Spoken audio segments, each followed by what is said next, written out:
मेरे सभी श्रोताओं को मेरा प्यार भरा नमस्कार।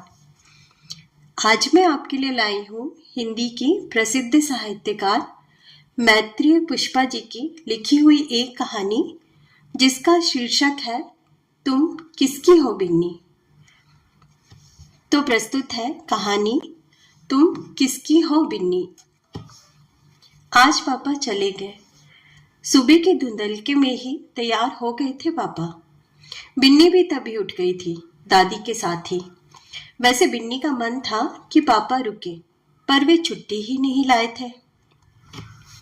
दादी उन्हें धूप निकलने से घंटे भर पहले ही विदा कर देना चाहती थी।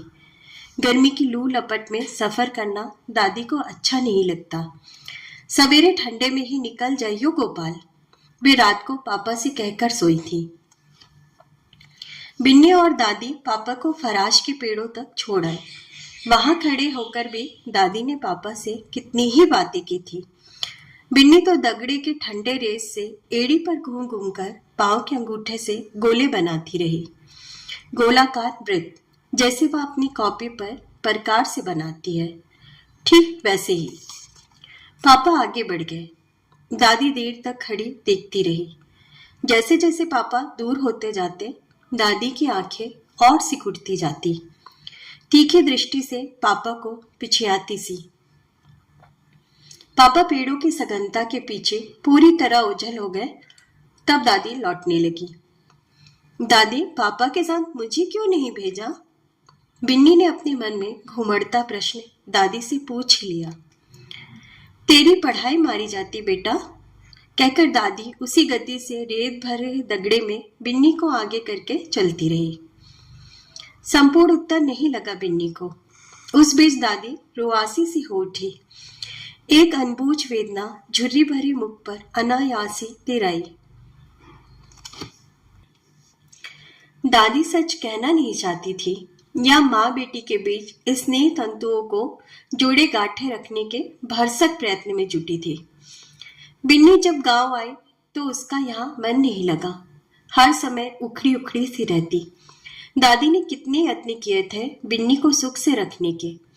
मोरी पर पक्का पलास्तर करवाया, चारों ओर से दीवार उठाकर गुसल खाना बनवाया जिसमें छोटी सी बिन्नी बेझिझक नहा सके। कुआं बावड़ी पर कहाँ जाती फिरेगी। कपड़े लत्ते पास के कस्बे में मिलते। गांव के दर्जी क्या जाने शहर के तरीके की सिलाई।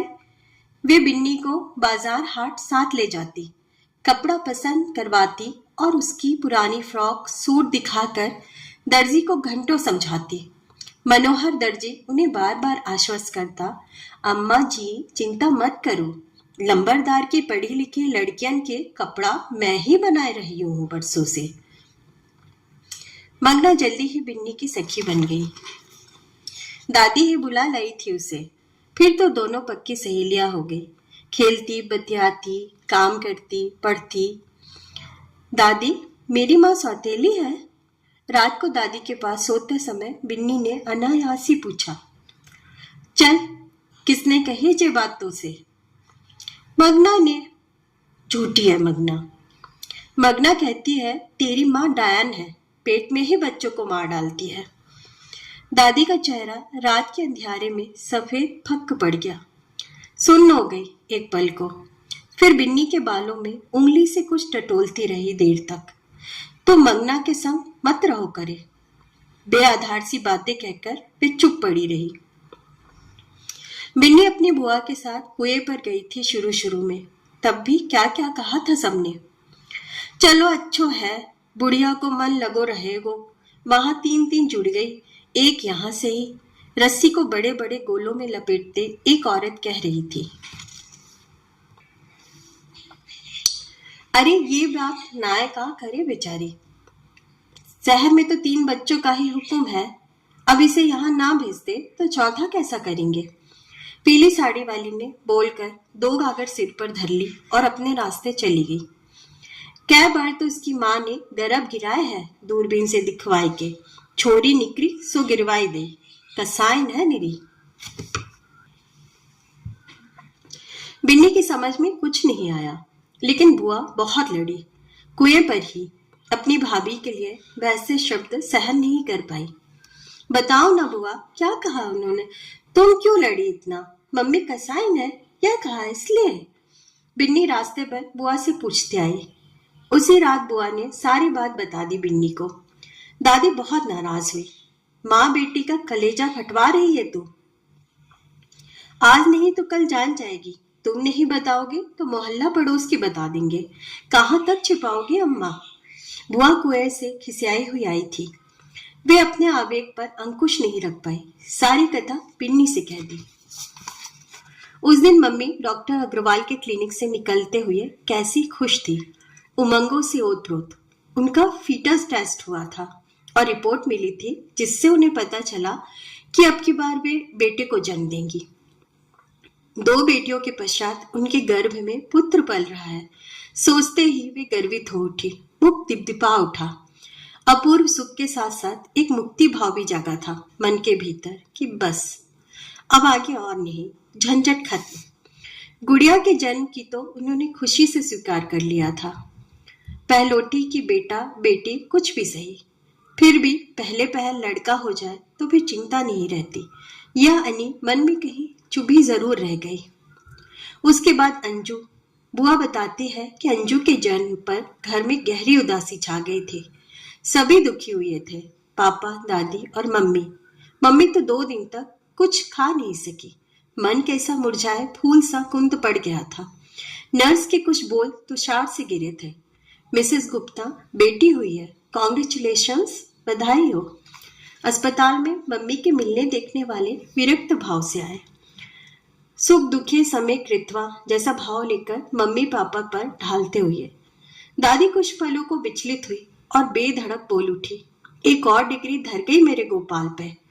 दादी अंजू के जन्म पर ही उसके ब्याह की फिक्र करने लगी।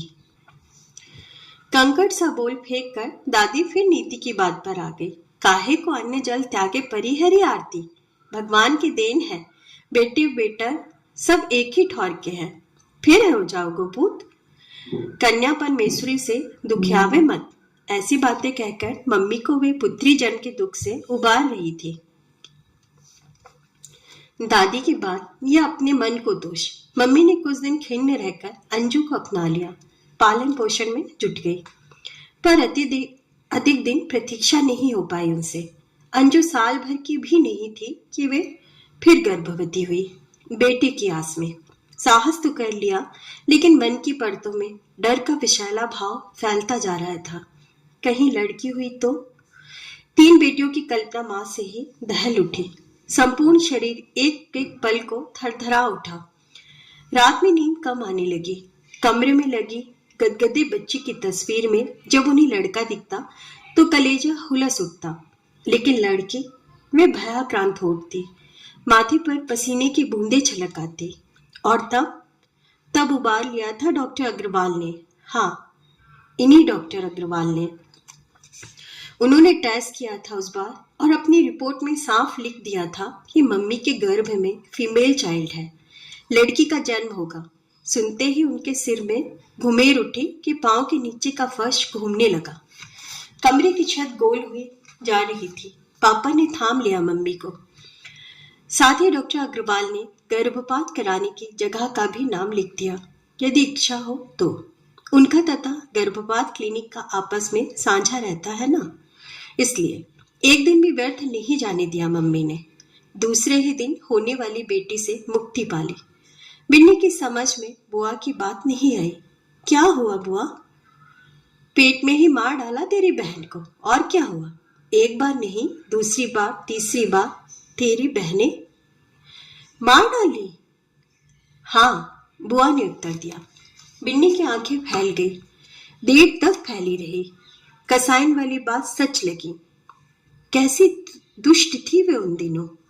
भयंकर वेदना के पश्चात भी निस्सीम विश्रांत भाव बुआ ने मम्मी के मुख पर देखा था। फिर अपनी गृहस्थी में संतोष से रम गई। बेटियों को दुल्हाया, उनके लिए नए फ्रॉक बनाए, पापा से नए रिबन मंगाए। नियोजित परिवार में सिमटी गृहस्थी लेकर चलने का सुख हाथ से छिना जा रहा था। वापस खींचकर प्रसन्न थी मम्मी। समय कुछ ही सरका था कि बीच में धुरी सा गड़ा बेटी की ललक का नुकीला बिंदु उनके मन को अपने में फिर उलझा बैठा और फिर एक बार उनको अपनी गृहस्थी अधूरी लगने लगी। बिना पतवार की नाव से, बिना पुत्र की जननी बने भी माँ के गौरवान्वित पद को स्वीकार नहीं कर पा रही थी। प्रजनन और बेटियों का पालन पोषण सार्थक नहीं लग रहा था। जीवन का महत्वपूर्ण कोना बृहत आकार लिए रिक्त लगता था। अधूरेपन का एहसास मकड़ी के जाले सा मन पर चारों ओर से लिपट गया। आसपास का माहौल कंटीला सा हो गया। तीज त्योहार चिढ़ाते बिराते से निकलने लगे। कलेजे में हीनता की हुक सी उठती जो बेचारगी में पलट जाती। राखी हाथ में लिए बेटियां कैसी बेअर्थ लगती, स्वत्वहीन, लाचार, संसार के किसी अमूल्य निधि से वंचित, दुर्बल रिश्ते से कटी हुई।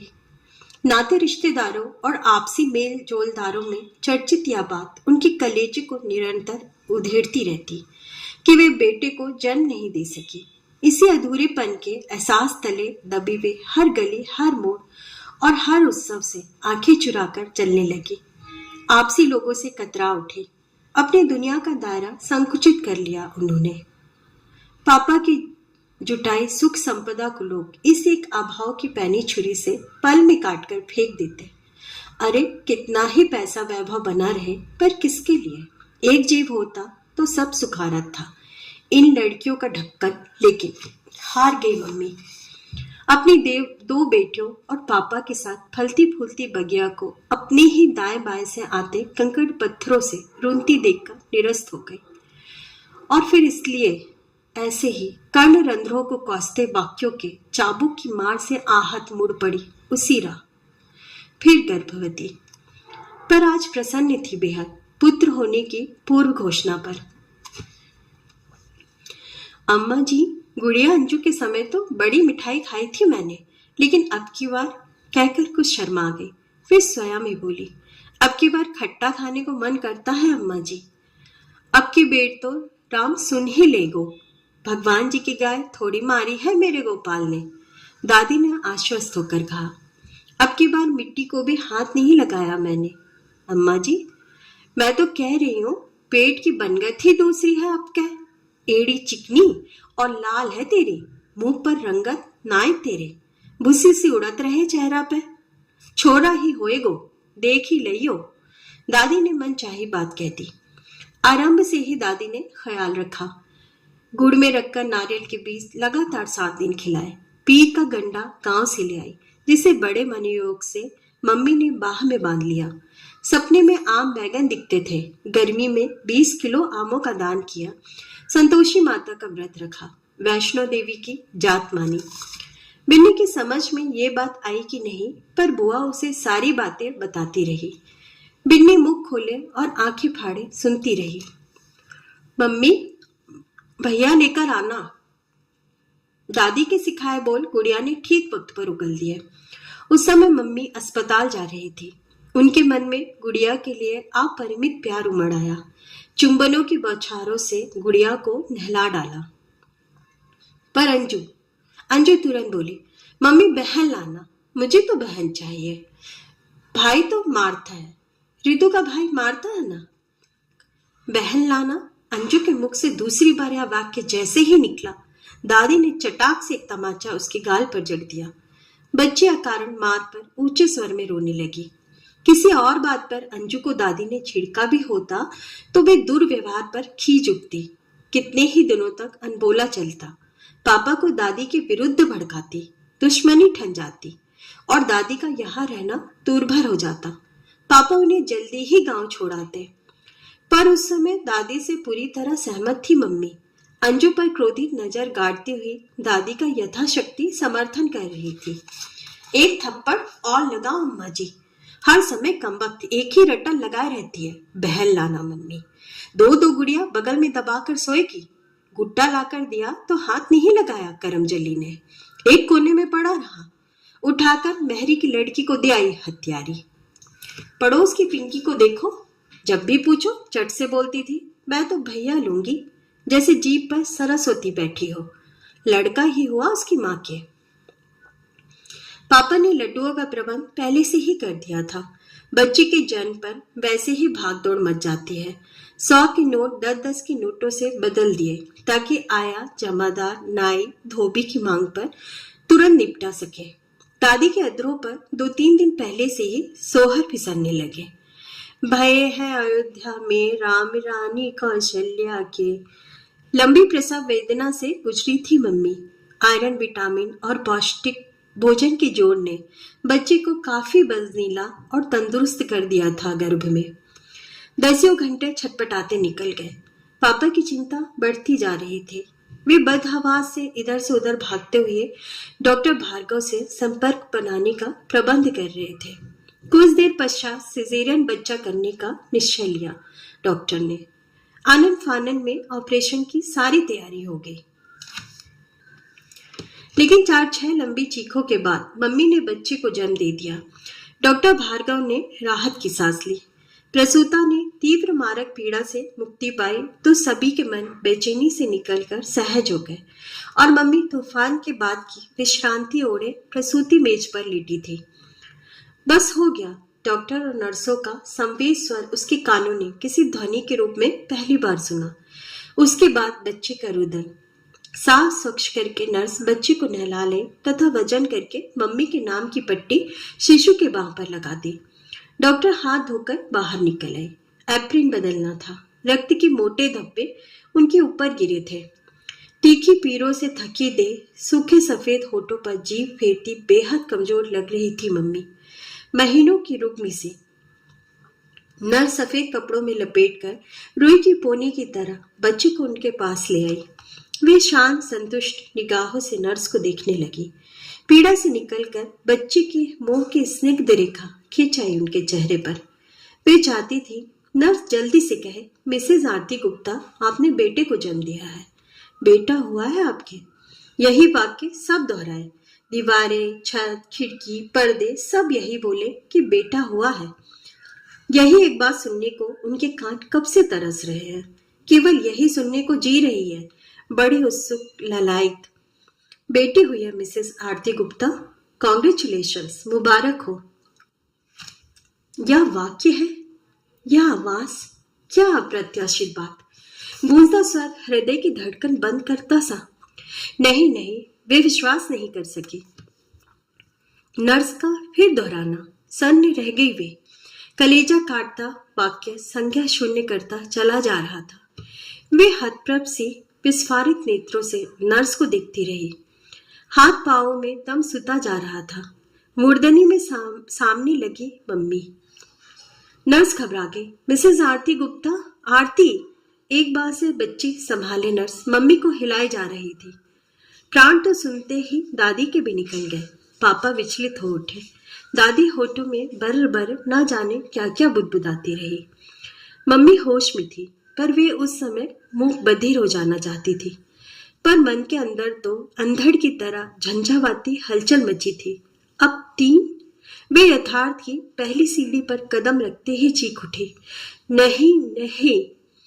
क्या हुआ आपको आरती? क्या कर रही हैं आप? देखो, रुको, हाथ पांव मत मारो, स्टिच टूट जाएगा, तेज ब्लीडिंग हो जाएगा। ज्यादा खून गिरना अच्छा नहीं। Heavy bleeding is very dangerous. Nurse समझाने लगी। पर कहाँ सुना मम्मी ने। मिर्गी की रोगी की तरह हाथ पांव अकड़ा दिए और सचमुच खून की तेज धार बही। बिस्तर पर लाल पोखर सी भर उठी। Doctor, bed number 6। नर्स बच्चे को गोद में संभाले ही डॉक्टर भार्गव के पास दौड़ी। भगदड़ मच उठी नर्सों की, परिचारकों की। झटपट पलंग के पास हुकदार स्टैंड रखकर दोनों खून और ग्लूकोज की बोतलें लटका दी गई। नली और सुई के सहारे मम्मी की शिराओं से होता हुआ रक्त और ग्लूकोज शरीर में सरकने लगा, बूंद बूंद। She is shocked. गहरा धक्का लगा है इसे। किसने सुनाई इसे यह खबर? जानती नहीं या तीसरी लड़की थी? ऐसे कितने ही केस किए हैं, फिर भी। डॉक्टर भार्गव ने नर्स को बुरी तरह फटकार डाला। बच्ची नर्सरी में रख दो, माँ के पास इस समय मत सुलाना। डॉक्टर निर्देश देती हुई चली गई। काम्पोज का इंजेक्शन देकर उन्हें सुला दिया। शरीर में जान आते ही मम्मी ने फिर तूफान उठाया। डॉक्टर, लड़की पैदा कैसे हो सकती थी? आपसे गलती हुई है डॉक्टर। मेरे पेट में तो बेटा था। पीछे का वाक्य प्रकंपित अधरों पर ही कराह कर टूट गया। डॉक्टर नर्स एक पल को मुंह खोले देखती रह गई, विस्मित, आश्चर्यचकित। उस समय डॉक्टर भार्गव कुछ नहीं बोली। नर्सों को हिदायतें देकर अपने केबिन में चली गई। कितना सुंदर बेबी है आपका, बिल्कुल आपके जैसा। वही नाक, वही चिन। क्या कहता है? थोड़ी? हाँ, नर्स कहे जा रही थी। शब्द नुकीले शूलों की तरह हृदय को चीरते चले जा रहे थे मम्मी के। अशक्त विनम्र हुई वे बोली, कैसे हो गया सिस्टर ऐसा? मैंने तो फीटस टेस्ट कराया था। रिपोर्ट में मेल चाइल्ड की ही घोषणा थी। आप लोगों ने भी तो कहा था। बस हो गया, कोई हेरा फेरी तो नहीं? संशय पूता उनका विवर्ण चेहरा नर्स के चेहरे के सामने लगा। क्या कहता है तुम? हम झूठ क्यों बोलेगा? और फिर पहला डिलीवरी आपका ही हुआ था, किससे बदलता हम? अनायासी उफनता क्रोध नर्स दबा नहीं पाई। ठीक कह रही हूं मैं। वे ढंढ होकर उफन पड़ी। डॉक्टर भार्गव इन्हीं क्षणों में आ निकली उधर, और पापा भी चाय लेकर आ चुके थे। डॉक्टर भार्गव के लिए मम्मी डिफिकल्ट पेशेंट बनती जा रही थी। अजब विक्षिप्त सी। एक बिंदु पर आकर डॉक्टर भार्गव का आक्रोश उफरने लगा। वे और अंकुश नहीं रख सकी। एक बात का उत्तर दीजिए Mrs Aarti Gupta. Give an answer honestly. आपकी कोख से वास्तव में ही लड़का पैदा हुआ होता, तब भी क्या आप ऐसे ही संदेह में पड़ सकती थी? कह सकती थी कि मेरी तो बेटी हुई थी, आपने लड़के से बदल दी। डॉक्टर, दे दो मेरी बेटी। मेरे सवाल का उत्तर दो मिसेस गुप्ता। मम्मी एक पल को चुप हो गई, अप्रत्याशित प्रश्न से पराजित सी। हाँ, मैं कहती डॉक्टर। धीमी सी मध्यम आवाज आहत योद्धा सी अंदर से उठी और होठों पर ही पड़ी रह गई। झूठ, बिल्कुल झूठ मिसेस गुप्ता। आप यह नहीं कह सकती थी। आपका लड़खड़ाता स्वर इस बात के लिए तैयार नहीं है। आप क्या, कोई भी नहीं कह सकता। या आप में इतना साहस होता तो अपनी बेटी प्रसन्नता से स्वीकार कर लेती। डॉक्टरी जीवन के 20 वर्ष हो चुके हैं मेरे। 4 अस्पताल बदल चुकी हूँ। डिलीवरी करते करते बालों की लटें सफेद हुई हैं। आज तक यह कहने वाला नहीं मिला कि डॉक्टर हमारी बेटी हुई थी, लड़के से बदल दिया आपने। दे दो हमारी बेटी। वे पापा से वो खातिब थे। उस बेटी को लेकर मम्मी को घर आना पड़ा। ना किसी ने नेक मांगा, ना कोई शगुन बख्शीश के लिए लड़ा झगड़ा। जन्म क्षण से ही फेंका फेंकी का अभियान मचा था। फिर शुभ घड़ी का ऐलान करके किसके सामने हाथ पसारती? जमादारनी, जो गंदगी की बाल्टियां उठाकर चुपचाप फेंकती रही, पॉट देती रही, उठाकर खड़ी करती रही मम्मी को। दादी मम्मी की मना स्थिति समझती थी। अस्पताल के पलंग से उन्होंने ही बच्ची को गोदी में उठा लिया और मम्मी को चलने को कहा। दादी बूढ़े हाथ पांव चलाती रही। मम्मी खाए ना खाए पंजीरी हरीरा बनाती रही। बच्ची को गुड़ अजवाइन पिलाकर स्वस्थ रखने की चेष्टा करती रही। मम्मी से दूध पिलाने के आग्रह पर दादी ने कितनी बार छिड़की खाई, फिर भी। अरे दूध नहीं पियावेगी तो छाती पक जाएगी। अस्पताल का मातम घर उठकर आ गया। आने जाने वाले सगे संबंधी जो अंजू के समय सपाट चेहरा लेकर आते थे, इस बार सुस्त होकर आए, पापा पर तरस खाते हुए से, जैसे कोई विशाल का पहाड़ गिरा हो और पापा के अस्तित्व को तोड़कर चकनाचूर कर दिया हो। लड्डुओं का ऑर्डर चुपचाप कैंसिल कर दिया गया। मम्मी ने बेबी कॉट के लिए मेहरी से मनाही भिजवाई दुकानदार को। नई बुशर्ट बना कर रखी थी, सब धरी ही रह गई। गुड़िया अंजू के पुराने फ्रॉक खोजे गए, उन्हीं में से बच्ची को दादी ने ढक दिया। नामकरण के लिए दादी ने जिद ठानी तो मम्मी झल्ला उठी। आपको नाम दस्टोन की सूझ रही है अम्मा जी? अरे सूतक तो उतर जाते, हवन है जातो, नाग राशि पतो चल जाती, दादी ने तर्क धरे। हम नहीं विश्वास करते इन बातों में, मम्मी ने आधुनिकता बरती। बिन्नी नाम अस्पताल में नर्स ने दिया था, वही घर में प्रचलित हो गया। केरेलियन क्रिश्चियन नर्स की बेटी का नाम था बिन्नी विनीता। बड़ी बुआ ने लिखा था, बड़ी आशा लाई थी अब की बार भाभी से भतीजा होने का नेक सोने की अंगूठी लूंगी, पर यह चुड़ैल कहाँ से टपक पड़ी। इस घर का रास्ता देख लिया है भवानियों ने। पत्थर पर पत्थर चला आ रहा है। पत्र को पढ़कर मम्मी की आंखों में आंसू आ गए। खूब रोई वे। दादी तनु रोश में आ गई। जी खत किताबत भेजी है उर्मिला ने। अरे हमारे भी तो भाई हैं ये चारों। पापा ने दिन रात समझाया मम्मी को। दादी ने मान अपमान की परवाह करे बिना बिन्नी को उठाने के लिए बराबर कहा और कहती ही रही, लेकिन मम्मी ने नहीं छुआ उसको। वे तो सुस्त चुप माटी के निर्जीव बुझ से बैठी रहती। गुड़िया अंजू के प्रति भी उदासीन हो उठी। दादी परेशान हो उठती, खुद ही करती बिन्नी की उलट पलट। फिर मन समझा लेती, अरे जिन बच्चन को कोई नहीं पाले उन्हें भय माता पाल देत है। बिन्नी की भय माता कभी दादी बनी, कभी मेहरी बनी और कभी मेहरी की बेटी। खटोली पर पड़ी थी बिन्नी, मुंह में दूध की बोतल थी। शुदातुर रातों में कुलबुलाहट से जल्दी जल्दी दूध पिए जा रही थी।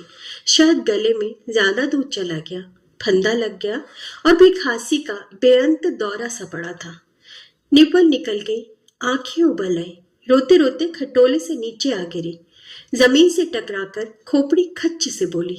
चीखता स्वर अचानक बंद हो गया। हाय! बर्तन पटक कर मेहरी दौड़ी, बच्चे को उठाकर कंधे से लगा लिया। रहम दो करो बहू जी, पेट में से ईट पत्थर जने तब हूँ मोह माया उपजत है। तुम कौन सी मट्टी की बनी हो बहू जी? जा कन्या परमेश्वरी ने का बिगाड़ो है तुम्हारो। अरे तुमसे तो हम गरीब गुरबा अच्छे हैं। खाने को रोटी कम सही पर मोह मिलता तो भरपूर है। 4 छोरी है मेरे, गलो नाय घोट दियो। मेहनत मशक्कत करके पाल रही हूँ, ही परान से लगाए के राखू हूँ। मेहरी अपनी औकात भूलकर लंबा भाषण दे गई। गंवारू उपदेशों में बच्चों की रेल पेल का जो वर्णन मेहरी ने किया था, उस नासमझी पर मम्मी को तरस आ गया। वे चुप लगा गए। कोई प्रतिक्रिया जाहिर नहीं की उन्होंने। फिर मेहरी के सिर बढ़ गई बिन्नी। पापा ने एवज में कुछ रुपए बांध दिए। दिन में नहलाना धुलाना दूध पानी सब उसके जिम्मे था। रात को दादी करती रहती। दादी के जाने के बाद कोई भी उल्टा सीधा दूध मुंह में ठूस देता। कपड़े गीले करती तो गीले में पड़ी रहती, गंदगी में भिनकती रहती। रो रो कर हलक सूख जाता। मेहरी देख लेती तो भागी आती। अरे बिटिया बिन्नी, बीमार होती तो मेहरी अपने बच्चों की तरह घोट पीस कर कुछ पिला देती। आरती बेटी तो हमारी रहेगी, नफरत से क्या लाभ? पापा ने बार बार समझाया। असर तो हुआ था, बस इतना ही कि लोग लाज को वे बिन्नी को उठा लेती, उसके कुछ काम कर देती, बस। ऐसे ही बिन्नी पनपने लगी। गुड़िया और अंजू के कपड़े पहनकर उनके पीछे अकुआई झिझकी नाजुक नन्ही कोपल सी बढ़ने लगी। पापा ने तो उसे गुड़िया के स्कूल में डालने की बड़ी चेष्टा की थी, पर वहां दाखिला ही नहीं हो सका। टेस्ट पास ही नहीं कर पाई। उस दिन पापा से मम्मी रात भर लड़ी थी। देख लिया, कूड़ मगज है, दिमाग में गोबर भरा है। फीस बेकार फेंकनी थी तुम्हें, जो इसे वहां दाखिला कराने चले थे। पास के स्कूल में डाल दो। उसके बाद का तो बिन्नी को ही याद है सब कुछ। तबीयत ठीक नहीं थी मम्मी की। रसोई में पापा लगे हुए थे। बिन्नी चुपके से पापा के साथ जा लगी। कभी चम्मच लाकर देती, कभी प्याला पकड़ाती। गंदे प्याले पंजों के बल उचक कर धो डाले और संभाल कर धीरे से औंधे सरका दिए। सारी फ्रॉक भीग गई। पापा ने कैसे मीठे से दुलराया, झिड़का। पगली गीली हो गई, मैं धो लेता। बिन्नी फ्रॉक का गीलापन हाथ से सुखाने लगी, हथेली फेर फेर कर। जा फ्रॉक बदल कर आ, सर्दी हो जाएगी। पापा ने बिन्नी का हाथ पकड़कर रसोई के बाहर तक भेज दिया। बिन्नी को अपना फ्रॉक नहीं मिल सका। पापा ने अंजू का फ्रॉक पहना दिया, बिना जाने ही। उन्हें कहाँ पता चलता है कि कौन सा फ्रॉक बिन्नी का है, कौन सा अंजू का। बिन्नी ने भी नहीं बताया। वह तो खिल उठी, उत्फुल्ल। आज अंजू का तितली वाला फ्रॉक जो आ गया उसके हाथ। भागी तुरंत। देख अंजू, पापा ने पहनाया है। मकई के कच्चे दानों से तंत पंक्ति कानों तक खिल गई। आंखें सिकुड़कर खिलखिला उठी। उतार, यह अंजू थी। नहीं, बिन्नी बाहर को भागने लगी। मम्मी निकल आई। बिन्नी ने बिना प्रतिवाद किए फ्रॉक उतार दिया। मम्मी अंजू का पुराना फ्रॉक उठा ले। चल इधर। मैं नहीं पहनूंगी, या गंदा है। सहमा दवा सा प्रतिरोध यकायक जोर मारकर बाहर निकला। शायद पापा का लड़ियाया दुलार ऐसा दुस्साहस दे गया। क्यों नहीं पहनेगी? नंगी घूमेगी? मम्मी का बीमार चेहरा कठोर हो गया। टिंकू चिढ़ाएगी मुझे। मैं नहीं पहनूंगी। पापा लाएंगे, टिंकू को दिखाऊंगी। तितली वाला। बिन्नी ताली पीटकर हंस पड़ी। नहीं पहनेगी? मम्मी ने चिड़चिड़ाकर उसका कान खींच दिया। ढीठ कहीं की। बिन्नी की आंखों में कान की उम्मीद से उठी पीड़ा डबडबाने लगी। पानी में तैरती पुतलियां मम्मी को घूरने लगी। रह नंगी। मम्मी ने फ्रॉक उठाकर धुलने वाले कपड़ों में डाल दिया। Shem shame puppy shame. गुड़िया और अंजू चिल्ला उठी। शेम शेम की नुकीली ध्वनि बिन्नी के कानों को बेदर्दी से कौचती रही निरंतर। सोचा बाहर जीने की ओर भाग जाए, पर नंगे बदन, केवल कच्ची पहने। फिर तो टिंकू भी शेम शेम सोचते ही वह खिसिया उठी। नाक के छेद फूलने सिकुड़ने लगे। शेम शेम ध्वनि में वह दोनों हाथों को नंगे बदन पर लपेटी खड़ी रही, बेबसी सी, घुटी दबी सी। कपड़ों के ढेर से अंजू फिर वही फ्रॉक उठा लाई। पहनेगी पहनेगी? फटी पुरानी पहने पीने कानी। फिर अनवरत स्वर, ताली की पटपट। नन्हे कलेजे में देर से रुका क्रोध का जोरदार तूफान उठा और बिन्नी ने अपनी दुधिया मकई से दांत खूंखारी वेग से अंजू की बाह में गड़ा दिए। कनफोड़ चीख का सैलाब कमरे में भर गया। मम्मी सुनकर भागी। क्या हुआ? उनकी आंखों में कैसी हिंसक अग्नि थी। बिन्नी सामना करते ही भस्म होने लगी। आंखें जो अब तक अंजू को विक्षुब्ध क्रोध से घूर रही थी, यकायक निरीह हो उठी। कतई निस्सहाय वे जैसे ही समीप आई, उसके पांव कपकपा उठे। थर थर सूसू निकलकर जमीन पर पूरे वेग से फैलने लगा। रोकने की भरपूर चेष्टा के बावजूद भी बहता रहा निरंतर। एक तरफा आक्रमण झेलने के लिए लाचार समर्पित न आज पापा की ढाल थी, न दादी का भरोसा। गीली कच्ची में बाहर जाने का उपक्रम भी नहीं। ढीठ कहीं की कंजरिया। थप्पड़ों की दर्दीली बौछार। मम्मी के हाथ जब चोट से झंझना उठे तो बिन्नी की नरम बाह पर उन्होंने मांस काटकर ले जाने वाली चिकोटी काट दी। चिको भरा रुदन घर में फैल गया। पड़ोसी भी जान गए कि वही तीसरी पिट रही होगी। हालांकि बिन्नी के चीखते ही गुड़िया द्वार की किवाड़ बंद कर आई थी। रोएगी जोर से? मम्मी ने मुंह जोर से भींच दिया। बिन्नी को लगा वह सांस नहीं ले पा रहे। आंखें उबल कर बाहर आने को है। वह दिन कि आज का दिन। बिन्नी के मुख से अब चीख नहीं निकलती, केवल आंखों से रोना सीख लिया है उसने। गालों पर निशब्द अविरल धाराएं बहाने लगी है। ऐसे देखती है जैसे हमें चबा जाएगी, मम्मी ने कहकर धक्के के साथ उसे छोड़ दिया।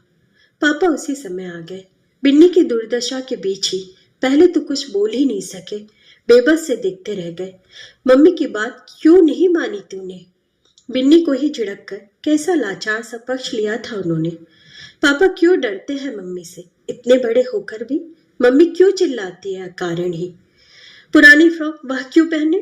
गुड़िया पहन लेगी, अंजू पहन लेगी, मम्मी उसे पीटेंगी। कितने ही प्रश्न नन्हे मन में घुमड़ाते रहे। पापा उसे प्यार करते तो है, मम्मी को डांटते क्यों नहीं कि बिन्नी को क्यों मारा? जैसे अपनी कमीज में बटन ना लगने पर मम्मी को डांटते हैं, जैसे खाने में देरी होने पर मम्मी पर चिल्लाते हैं। बिन्नी को डांट पड़ती रहे, मार पड़ती रहे, बस देखते रहेंगे, रोकेंगे भी तो डरे डरे से। मम्मी की बात मान लेने को कहते हुए डरपोक है पापा। अकेले एकांत में कितनी बातें कहते हैं पापा। बिन्नी के लिए हम लाएंगे फ्रॉक, डाल लाएंगे, फिर लाते क्यों नहीं? मम्मी के डर से। पर पापा क्यों डरते हैं?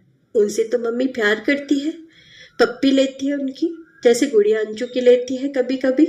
बस बिन्नी की बात आते ही पापा पर झपट पड़ती है बाघिन की तरह। दोनों में लड़ाई हो जाती है बड़ी सी। उसे दादी पर भी कम गुस्सा नहीं था। दादी की ही तो सारी गलती है। उन्होंने क्यों कहा कि बिन्नी पैदा नहीं होगी, लड़का होगा मम्मी के? जब पता ही नहीं था तो चुप रह जाती दादी, क्या बिगड़ जाता? डॉक्टर अंकल को भी कई कई बार चिट्ठी लिख चुकी है वह। जब जब गुड़िया अंजू को मम्मी ने जरा भी प्यार किया है तभी वह चिट्ठी लिखने लगती है। अंकल, जब आप बिन्नी को जानते ही नहीं थे तो फिर कैसे बता दिया कि बिन्नी नहीं होगी? अंजू गुड़िया का भैया होगा। मम्मी से क्यों झूठ बोला आपने? मेरी मम्मी, इतना लिखकर कुछ ना लिखा जाता बिन्नी से। आंखों से टप टप आंसू टपक पड़ते, अक्षर बिगड़ जाते। बिन्नी तोड़ मरोड़ कर कागज का गोला सा बना देती। वह ऐसे ही गोलियां बनाती रहती। उस दिन गुड़िया ने उठा ली वह गोली और मम्मी को दिखाने के लिए भागी। बिन्नी के तो जैसे प्राण ही निकल गए। अब क्या होगा? मम्मी मुझे। वह गुड़िया के पीछे भरपूर वेग से भागी थी, लेकिन कहाँ? वह तो अच्छा हुआ मम्मी नहीं मिली। गुड़िया ने पर्चा साफ सपाट करके झट से पापा के हाथ में दे दिया। पापा ने पढ़ा, मुख खोले बिन्नी को देखते रह गए अपलक। और वह अपराधिनी सी बड़ी बड़ी निरीह आंखें जमीन में गाड़े काट मारी अडोल चुप खड़ी रही, वही पापा के आगे। पापा ने उस दिन बहुत प्यार किया था। पापा ने जितना प्यार किया बिन्नी को उतना ही रोता आता गया। हाथ पांव छोटे ही थे अभी, फिर भी दादी जब भी आती बिन्नी को सीख देकर जाती। अपनी माँ के 4 काम कर दियो कर बेटा, झटपट उठोकर काम के लिए, काम सबे प्यारो है। बिन्नी भाग भाग कर काम करने लगी। हर आगंतुक से पहला परिचय बिन्नी का ही होता। किवाड़ों पर दस्तक होते ही वह दौर खोलने भागती। घर के निर्देशों के अनुसार सबसे निपटना होता। बीम फिनाइल वाली, बिस्किट बेचने वाली, साबुन सर्फ के प्रचार को निकली झोला वाली महिलाएं, कड़े और वाहे गुरु की तस्वीर देकर पैसे बटोरते सरदार जी, भगवती जागरण के नाम पर दान एकत्र करती हुई भक्तिने, पर्चा दिखाते हुए गूंगे बहरे याचक, अंध विद्यालय के लिए क्षमता मांगते अंधे सूझते साथी, सबसे निपटती बिन्नी। मम्मी को जैसे कहते सुना था, ठीक वैसे ही वह भी दोहराने लगी थी। चलो चलो, यहाँ कोई नहीं है, हम सिख बिक नहीं है सरदार जी, जागरण में चढ़ाएंगे चढ़ावा, आप फिक्र ना करो, हमें नहीं लेनी बीम फिनाइल, पापा बाजार से लाते हैं। अंधविश्वास के लिए 1 रुपया घर में लड़ने दौड़ती। बिन्नी को देखकर कौन कहता कि वह 8-9 साल की बच्ची है। वह तो प्रौढ़ चतुरा सी वाचाल हो गई थी। आइए बैठे ना अंकल, पापा आते ही होंगे। पिता के घनिष्ठ मित्र का झोला थाम लेती। चाय पियो ना अंकल, मम्मी को जगा दो। छोटे छोटे हाथों में चाय का प्याला कांपता किटकिटाता आता। अवांछित लोगों के लिए रटे रटाए जुमले। पता नहीं अंकल कब आएंगे पापा, फिर आ जाइए ना। चतुराई से बाहर का रास्ता दिखा देती। अकेले बिन्नी घर को उठाए लिए चल रही थी। दोनों बड़ी बहनों को घर के कामों से अधिक सरोकार नहीं था। वे मजे से पढ़ती खेलती और बिन्नी को भी अपने चक्कर गिन्नी बने रहने पर कोई शोभ ना था। वह तो अभ्यस्त हो गई थी। उसका स्कूल भी तो 10 बजे लगता है। अंजू गुड़िया का तो बस 7 बजे ही ले जाती है। बिन्नी को लगने लगा कि उसकी मम्मी भी टिंकू की मम्मी की तरह होती जा रही है, नरम, कोमल, अच्छी। मम्मी की जुबान पर हरदम बिन्नी का नाम ही फिसलता रहता। बिन्नी यह ला, बिन्नी वह दर। पापा के शेप का सामान, बाथरूम में तौलिया रखा, लंच बॉक्स, पापा भी। बिन्नी जूते निकाल बेटा पलंग के नीचे से, पॉलिश मार देना, जा प्रेस करा ला शर्ट पर, जल्दी लौटना। हाँ, रोजमर्रा के काम थे। परीक्षा में नंबर अच्छे नहीं आए थे बिन्नी के। बहनों ने एक दूसरे के कान में खुसर फुसर की, फिर आपस में मुस्कुरा उठी। बिन्नी बस्ता नीचे ही धरकर अनमनी सी बैठ गई। काश दादी होती। धीरे धीरे रो उठी। गुड़िया को तरस आ गया, तुरंत बिन्नी के पास आ बैठी। दिखा रिपोर्ट। रो मत। बहन ने पीठ पर हाथ फेरा तो बिन्नी फपक कर रो पड़ी, घुटनों में मुंह ले लिया। अंजू भी पास आ बैठी। क्या किया जाए, देर तक मशविरा चलता रहा। मम्मी को मत दिखाना रिपोर्ट, शाम को पापा को दिखाना। गुड़िया ने समझदारों की तरह बिन्नी को सावधान किया। अंजू तो मम्मी से कुछ ना कहना। हाँ, गुड़िया ने समझाया। उस दिन गुड़िया कितनी अच्छी लगी थी बिन्नी को, बिल्कुल दादी की तरह। वह गुड़िया के अनेकों काम बेबात ही करने को आतुर हो उठी और उसी दिन से गुड़िया को दीदी कहना शुरू कर दिया उसने। चाय के प्याले धो रही थी बिन्नी। महरी भी उसी से कहकर गई थी, बिन्नी बेबी आज तुम संभालियो का, मैं शादी में जा रही हूँ। सहज स्वीकार कर लिया बिन्नी ने। कोई अव्यक्त आदमी संबंध था उसका महरी से। महरी उसे कुछ ज्यादा अच्छी लगती थी। बहू जी, मैं तो बिन्नी बेबी के मारे तुम्हारे काम पर पड़ी हूँ, नहीं तो तुम्हारो लेन देन तो बस। बहरी भी बिन्नी से जुड़े मोह को अक्सर जतलाती। गुड़िया दीदी बर्तन रख रही थी। गुड़िया दीदी अब पहले की तरह नहीं चिढ़ाती, चुपके चुपके प्यार करती है बिन्नी को। अपने स्कूल से टॉफी ले आती है, स्टिकर देती है और सेंट रबर भी। नल की धार के नीचे प्याले डालने में बिन्नी को एक गाना याद हो आया, जिसे अंजू अपने स्कूल फंक्शन के लिए तैयार कर रही थी। एक पल को बिन्नी को अपनी मधुर आवाज पर विश्वास ही नहीं हो पाया कि यह स्वर उसी का है। लयबद्ध मधुर मीठी आवाज, मंजू से भी अच्छी। दादी बरामदे में बैठी थी। अरे बिन्नी, तू गा रही है बेटा? दादी होश उठी। बिन्नी गाने में तन्मय मगन। अचानक हाथ से छूटकर प्याला दूसरे प्यालों पर जा गिरा। झन झन 2 प्यालों को और तोड़ गया। बिन्नी देखती रह गई, विवर्ण मुख, सांस रोके, निष्पंद शरीर का रक्त मानो सूख गया हो। आंखें खंडित प्यालों पर चिपक गई। हाथों की उंगलियां प्यालों से विलग हुई टोटियों को सिंक में बर्तनों के बीच खोजने लगी और ढूंढकर छड़ी हुई जगह पर जो कि त्यों चिपका चिपका कर देखती रही। काश फिर से ऐसे ही। मम्मी ने निर्दयता से पीटा था, बहुत बहुत। गुड़िया बचाती रही, संग में पिटती भी रही। मम्मी के क्रोध के विस्फोट से उठी ज्वाला में विदग्ध बिन्नी को लगा जैसे उसके बालों को किसी ने जड़ से उखाड़ दिया हो। थप्पड़ों के असहाय आघात, कान को जड़ से उमेटा जाना, होठ भींचकर मुंह खो जाने की चेष्टा को तोड़ता विवश अंतर्नाद। उन अमानवीय प्रहारों में कितने दिन का जमा लावा, कब से रुका बैर, छोटी सी बिल्ली, अबोली जान, निरीह। कमरे में से दादी चीख उठी, मारी ही डालेगी आज, अपने सिर कलंक लेगी, पागल हो गई है गुस्सा में। जा कन्या को मारी के कहाँ मिल जाएगो तो अभी एक तू नाय अंग्रेज पाई जाए। दादी कहती रही, पर वे मम्मी के समीप आने का साहस नहीं कर सकी। मम्मी दादी पर फट पड़ी, मुफ्त में आता है क्या? तुम बड़ी हैजदार बन रही हो, मस्तानी है या छुड़ैल? देखकर काम नहीं करती, हड्डी पसली टूटेगी तो याद रहेगा। तो इससे टूट जाता तो? दादी साहब के सेतु पर खड़ी बहस कर रही थी। कैसे टूट जाता? गुड़िया ने क्यों नहीं तोड़ दिया? मम्मी बड़बड़ाती रही। दादी हारकर चुप हो गई। वृद्धा कलह बढ़ेगी। दिन ढलने लगा। बिन्नी सुबकते सुबकते धरती पर ही सो गई। मुंह नाक से पानी बहता रहा। पलके सूझकर गोलाई में उभर आई। मम्मी की उंगलियों के निशान गालों पर स्पष्ट उभरे थे। उस रात पापा घर से दूर पुलिया पर बैठे दादी से देर तक बतियाते रहे। धीरे धीरे ना जाने दादी से क्या क्या कहते रहे। बिन्नी दादी को खोजती पुलिया तक चली आई, बस इतना ही सुन सकी। बिन्नी को आप ले जाओ गांव, ना आरती के सामने रहेगी, ना उसका क्रोध बढ़ेगा। खर्चे की फिक्र ना करना अम्मा।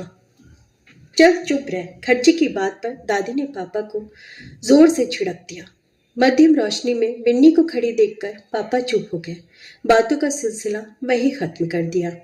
सुबह ही दादी की डोलची में बिन्नी के कपड़े रख दिए गए। दादी के कपड़ों के लिए पापा ने अपनी अटैची खाली कर दी। मम्मी रसोई में रास्ते के लिए खाना बनाती रही। बिन्नी की हिम्मत नहीं हुई उधर जाने की। 2-1 बार कनखियों से मम्मी की ओर देखा था, सोचा कुछ मदद करा दे, पर उनका चेहरा खिंचा सा लगा था उसे। वह दादी के पास बैठी रही। बिन्नी चल बेटा, तैयार हो जा। दादी के कहने पर वह चुपचाप खड़ी रही। चल बिन्नी, चल बेटा, दादी ने बाह पकड़कर कहा तो हाथ में धोकर विरक्त भाव से खड़ी हो गई। पापा ने फिर कहा तो पावों में चप्पल डाल। जाते समय बिन्नी ने मुड़कर देखा। मम्मी का गुस्सा उतरा नहीं था, लेकिन वे किवाड़ की आड़ से बिन्नी को देख रही थी। दादी से जमकर झगड़ा हुआ था कल।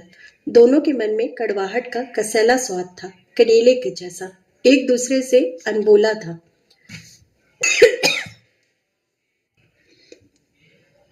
अंजू और गुड़िया सड़क तक आए। गुड़िया दीदी ने कार्टून वाली किताब दी थी और अंजू ने वे रिबन दे दिए, जिनको बिन्नी ललक भरी नजरों से देखा करती थी। कैसे जान गई अंजू? चिट्ठी लिखना बिन्नी। गुड़िया उधर को फिर देख नहीं सकी।